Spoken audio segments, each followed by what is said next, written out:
Welcome back to the channel. It's been some time, but some folks wanted to see what the van organization was like. So this will just be a brief video, nothing special, but just to give you a little insight as to how I have my tools and my paints organized. So let's take a look.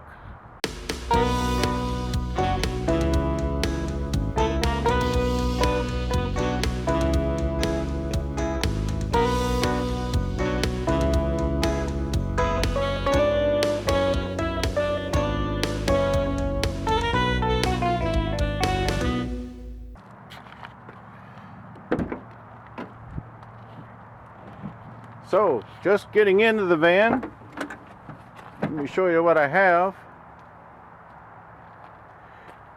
Of course, I've just now detailed the van. You didn't think I was going to show it to you dirty, did you?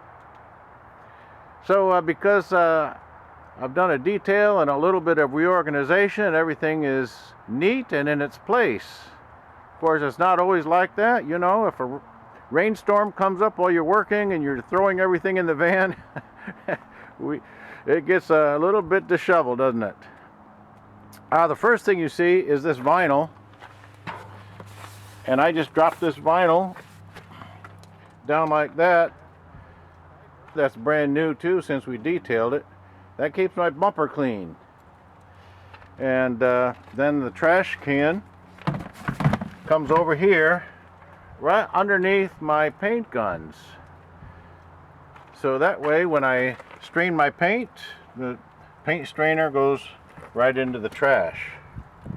So that keeps things rather clean, and if any spills, why, I've got my little diaper hanging down there and takes care of that. That thing gets pretty nasty after a little bit, so I'm going to show you the old one if I have that picture here. Alright. So then on the shelves I have my various velour colors by family. Blues, reds, light grays, dark grays, and tans. And then a box for my cloth velour repairs, some tools.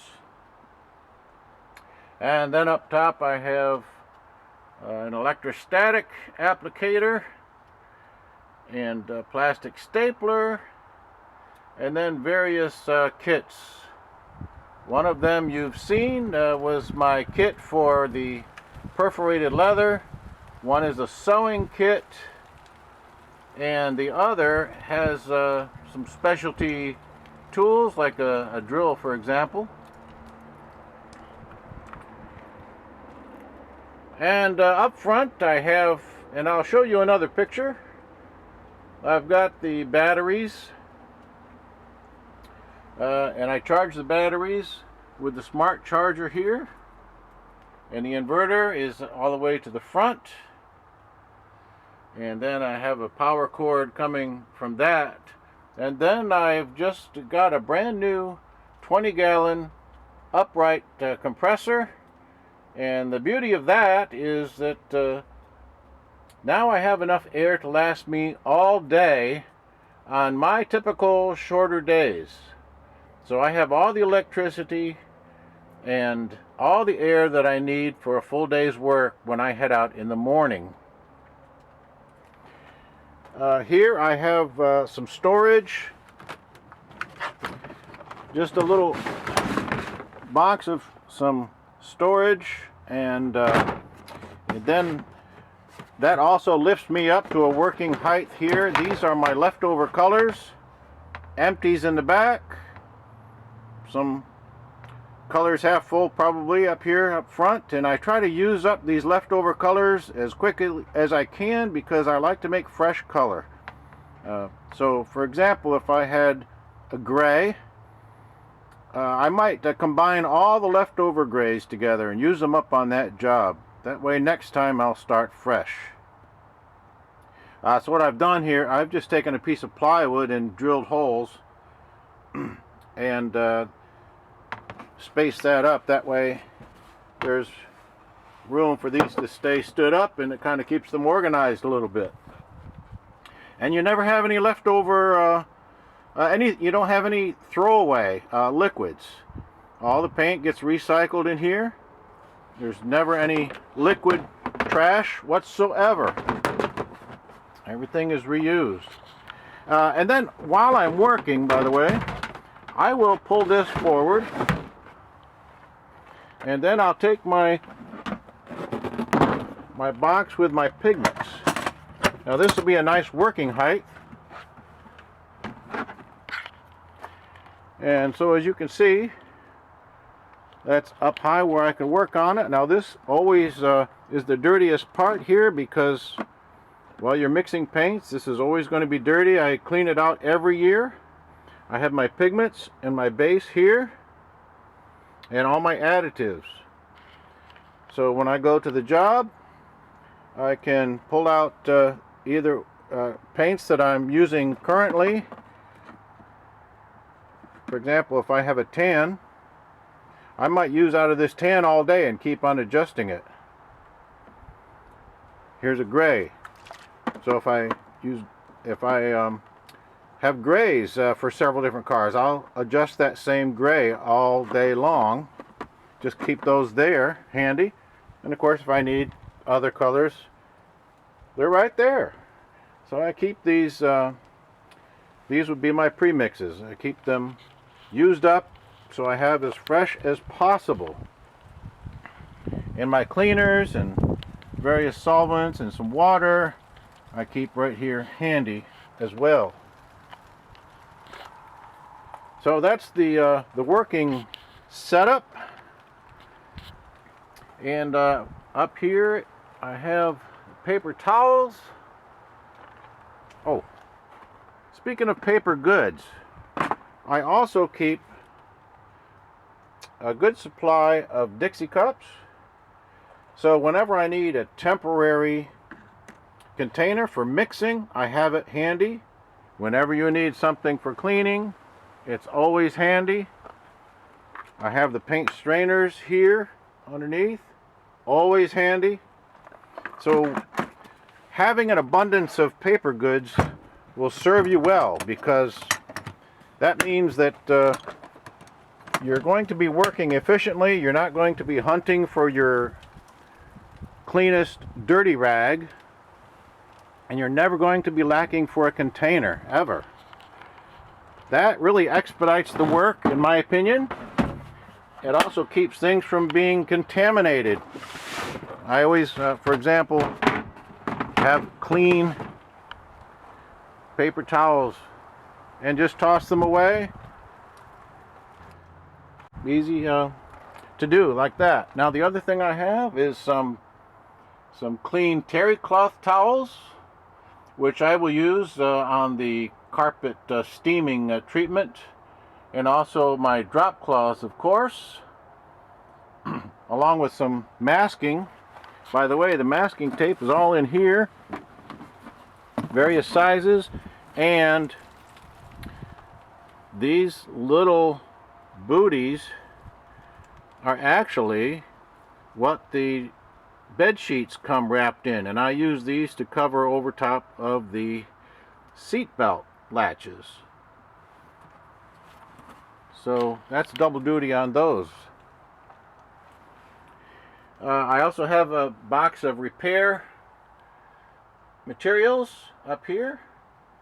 My vinyl compounds and my fillers and my graining pads and all like that, all in one box that I can tote to the job site. Now around the other side I have some other boxes. Let me go around there.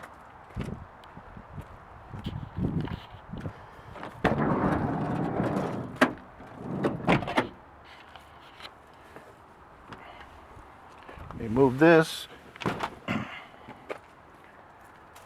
So as you can see, I can store some boxes here. I like to have a box for each process. Here I have one for windshield repair, and below that is one for headlights. Next to that on the bottom is an upholstery kit with various tools, and up top here is my metallic water-based dyes and some adhesives, a couple different aerosol adhesives and specialty products like that. So you can see it's really pretty simple, and there's not a lot of inventory here. There's not really a lot to tote around. There is plenty of room here though. If I need another compressor, I have another small compressor which I can take along if I know I'm going to have a long day, and that compressor will power on with the inverter that's there, so I have constant resupply of air on a big day should I need it. So that's the simple setup. Not much to it. I get disorganized just as quickly as everybody else, but what I have found is helpful is to have a box for each thing. There's a place for everything. So if it does get a little bit messy, you can take a few minutes and stop, and when you pick something up, you know exactly where it belongs, and it gets organized in a jiffy. You can see how nicely my vinyl diaper covers the bumper, and then at the end of the day, or the end of the job,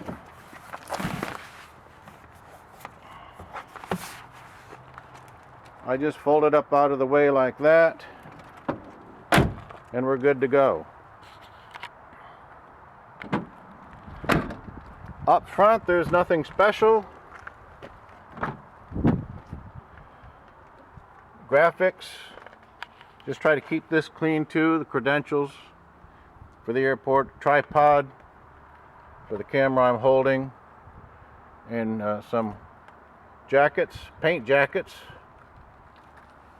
On this side, of course, you have access to the repair box, and also this extension cord, which will pull out, of course.